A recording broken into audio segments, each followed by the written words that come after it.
The past year has been a year of disruption, and every healthcare facility has felt the impact. Financial pressure created by COVID-19 and compounded by a critical staff shortage means that we need to do more with less. As an industry, we must rely on predictive and prescriptive analytics tools and cutting-edge lean principles to transform capacity management. Better healthcare is possible through better math. Over the next 2 days, you'll hear from leaders in healthcare and experts in AI, participate in breakout sessions by field of expertise, and learn how your peers are using analytics and AI tools to optimize their core operational processes. Leave with a new understanding of how you can harness the power of data to improve utilization, increase patient access, and unlock capacity. Start working towards your future.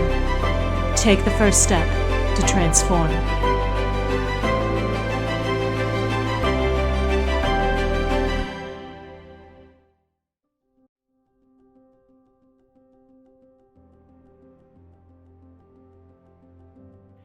How do we get more from our existing assets in the hospital?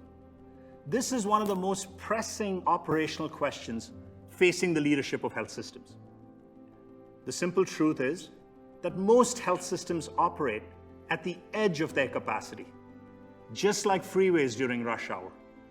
And just like a fender bender during rush hour, any shock to the system will push the health system into a state of chaos and gridlock.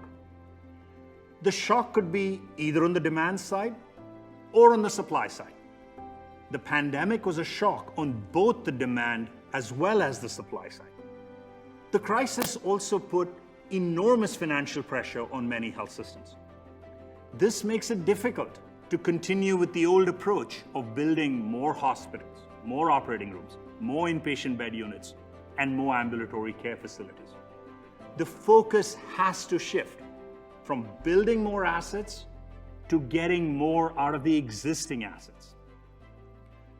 Over the past 7 years, we have worked closely with over 450 hospitals belonging to 120 of the leading health systems in the United States to prove that this can be done in a rapid and scalable manner.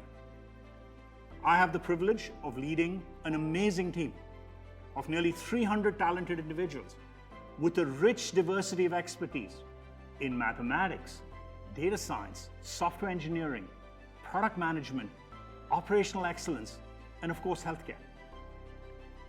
Together, we have raised and deployed over $250 million and built a suite of sophisticated web-based software products that use data science, artificial intelligence, machine learning to optimize the utilization of operating rooms, inpatient beds, and infusion chairs. Collectively, our products optimize 2,200 operating rooms, 4,000 inpatient beds, and 8,500 infusion chairs that positively impact the experience of nearly 200,000 patients every single week. The operational impact that is delivered is enormous. For example, improving the staff room utilization of operating rooms by 5 to 6 points allows many more surgeries to be completed each day, thereby creating tens of millions of dollars of value each year for hospitals with 20 or more operating rooms. Reducing the wait time in infusion centers by 40 to 50% eliminates the problem facing the elderly man with cancer I was telling you about earlier, while unlocking 10 to 15 points of extra capacity. This creates $1 million of value per year for oncology practices that have 50 or more infusion chairs.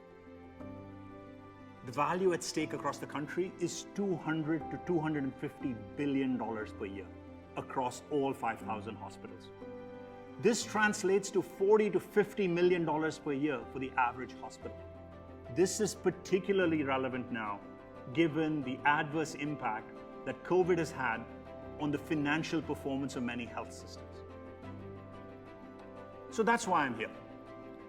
I hope to be able to open your eyes to the amount of capacity you can unlock in your hospital today, not next year, not 2 years from now, so that you can serve more patients, reduce the stress on your staff, enhance the patient experience, and improve your financial performance along the way.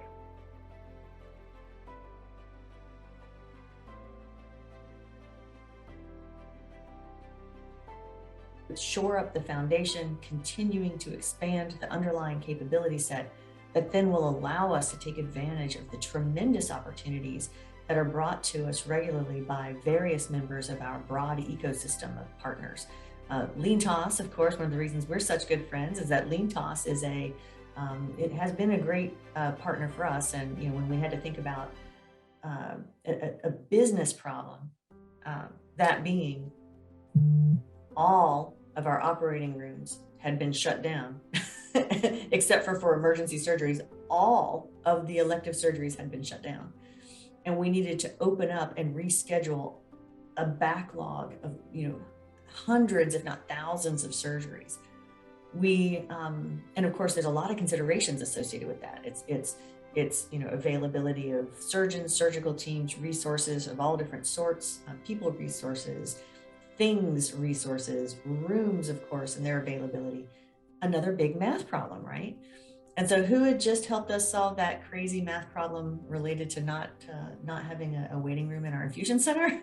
LeanTaaS had. So it wasn't a surprise that you stepped up and helped us with the automating the refilling of those ORs. We were up and running, and those ORs were full right away, which was a tremendous gift. And you and other partners in our ecosystem are, and the optimal engagement with those partners is part of our secret sauce at Novant Health.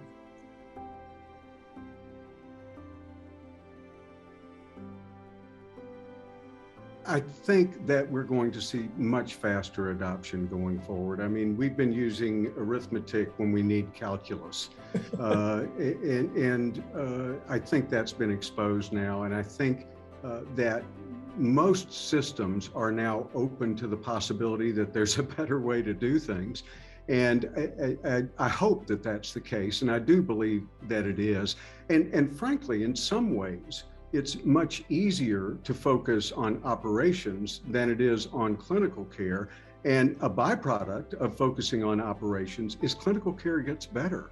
Take it outside the hospital. What if physicians' offices had this type of information management system in place, and they could predict waiting times in the waiting room? Nobody likes to wait in the waiting room for an hour to see a doctor for 10 minutes.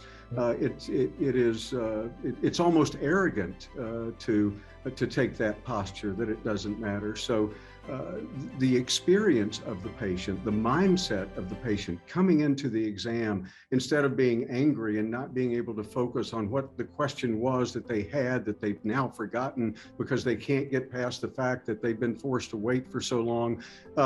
Some may even just get up and leave and say, I'll come back next month. And all of those things add up to worse patient care. And so there's a beautiful symmetry here that if we streamline operations, then we are able to get to patients and give them what they need much more quickly and frankly, much more effectively when we're both in a mindset that allows that dialogue to take place.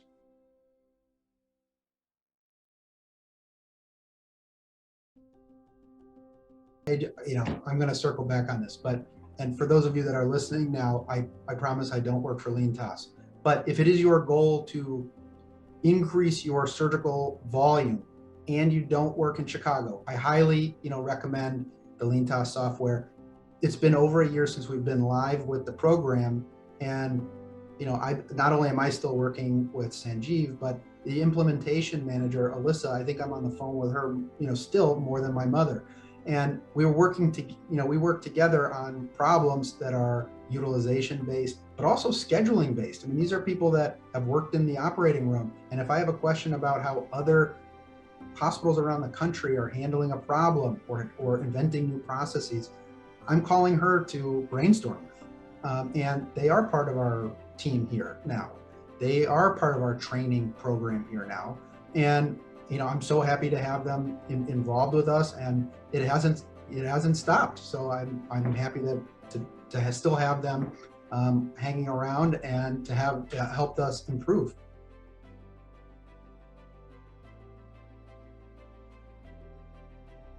The support tools that are available through here, again, just looking at the data in different ways has been extremely effective for us to be able to either right size blocks, take blocks away, add blocks, etc. And that's been within 3 months of going live. We were able to make some significant changes that otherwise would have taken us much longer to do. We share the good and the bad.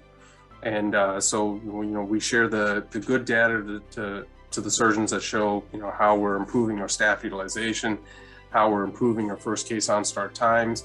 But we also share some of the bad data, which is, what is causing the delays in our first case, and is it the surgeons, is it anesthesia, et cetera, and what are we going to do then? What action plans are we going to put around each of those delays? So it's allowed us to capture all of that and then target those opportunities and work on ways to improve.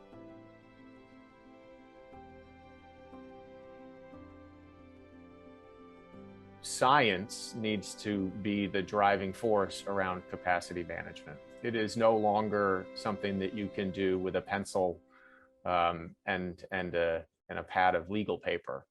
We need to recognize that it has advanced past that and will never go back. Knowing where we were, and then with the real-time understanding, the next obvious step is to see, well, let's not guess anymore.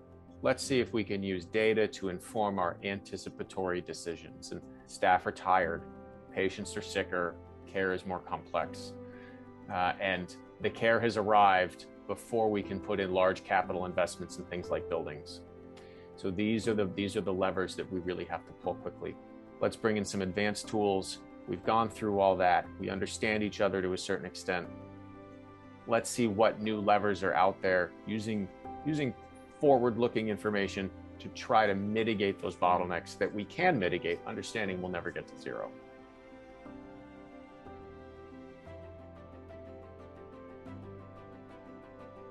And I think the results of the tool really speak for themselves. Since implementing it, we've seen improvements in our ICU transfer time, our admit time, notably in our opportunity days associated with our inpatient length of stay, and certainly in the confidence that our organization has in our capacity management leadership and decision making. And all of this happened, all of these improvements happened during the pandemic. I think it's really notable, that timing, because as a lot of those who worked in hospitals know, we kind of stopped a lot of our process improvement and quality improvement projects and reallocated resources to the pandemic response. So the fact that we've been able to see this type of improvement, I think really speaks to just how valuable the tool is.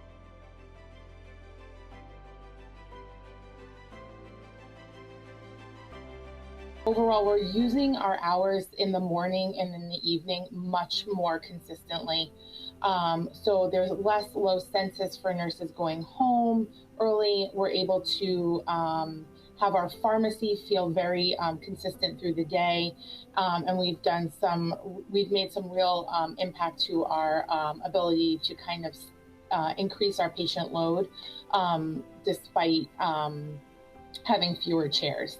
Some additional benefits that we've had is that a LeanTaaS application continues to support us in our scheduling decisions. So it provides diagnostics that show us specific metrics which allow us to make changes on a particular day.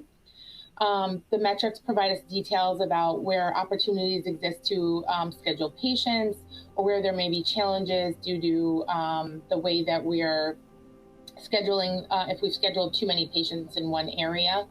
And so that allows us to work ahead to ensure a smooth schedule through the day.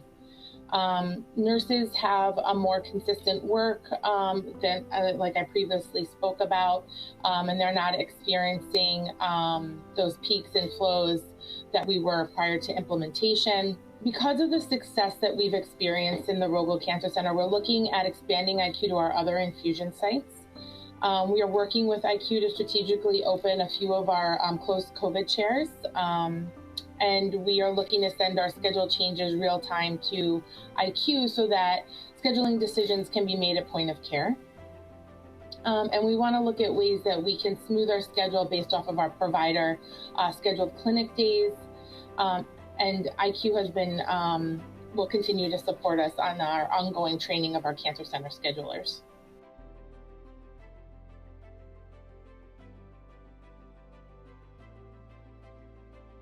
These templates that are built to get patients through quickly, decrease wait times, as you can see from this presentation itself, and to really be patient focused.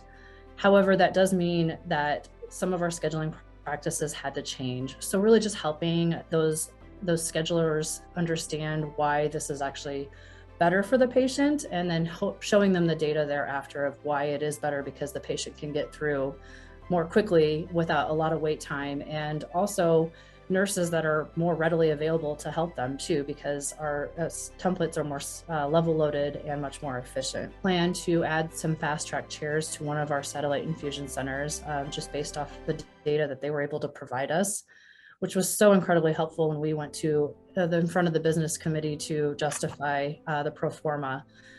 That number one was incredibly helpful and something I could have never done before IQ. Also, they will help us partner when we go to get patients scheduled into those chairs to create an efficient process and get patients through both in those chairs and our legacy chairs that we have right now, which will accommodate longer infusions. Kind of comes back down to just reminding our scheduling team to use those templates the way they are built, because they are built to accommodate add-ons and all. As I understand, all based off that predictive and analytical software that is built into our templates on the background. So even though, again, a particular Monday might feel really, very busy and just no way we could take one more add-on for the day. Again, looking at the data, we are now on a real-time data feed with IQ. We have been for several months now. And that's been incredibly helpful too, to just say, if I've got this ill add-on coming in, it's noon, instead of having to base all of my decisions off historical data on a Monday at noon, I can now look at my templates in real time within IQ and see, okay, wow, it looks like we've got a lot of open chairs opening up with some cancellations we didn't expect. And here are the times that it's looking like we could potentially get this patient in based off real-time data versus just historical data. So I think that added real-time data layer has been extremely helpful, and again has also contributed to our decreased wait time.